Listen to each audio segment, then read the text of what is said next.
One of the things people worry about is losing that culture. You just described some areas where, yeah, you're creating commonality. You're bringing people together to talk about more than just work. We miss going to lunch with each other. We miss the sitting around just talking about things and coming up with new solutions and that kind of stuff. How do you foster culture in this remote work environment?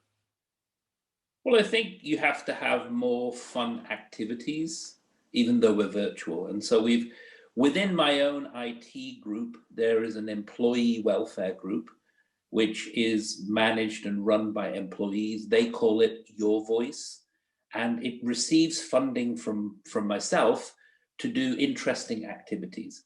So of course, in the past, they would set up barbecues and get-togethers, as you said, nothing like sharing and breaking bread together to bring people closer together. But now what they're doing is they're doing competitions and charades and games on virtual meetings.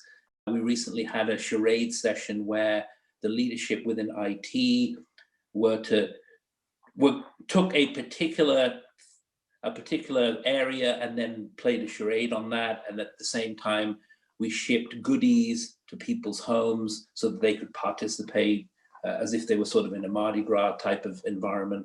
So we've tried to engage. Now it's difficult sometimes to get people to engage in that. I would say it's probably a 50% engagement level that I've seen in that space, but those are some of the areas we're trying. And it's no different than what we're seeing in the vendor space, right? You have all these vendors who contact us and talk about virtual cocktail hours, or they want to have a glass of wine with you after hours, versus previously you might have gone to a corporate dinner.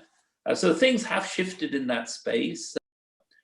Still a lot to learn, though, about how to get people to remain, I would say, emotionally happy, right? And that's the other component to all of this, is how do people feel besides what they're doing at work? And some of those pressures are, their kids, the inability to send them to school, trying to do all this work from home. Many individuals don't live in very large homes, so you're sort of finding that balance between, am I in a closet trying to do my virtual calls whilst my kids are trying to do Zoom calls to school, bandwidth, all of those things are causing strain on people. And the cost of living keeps going up, which is another impact.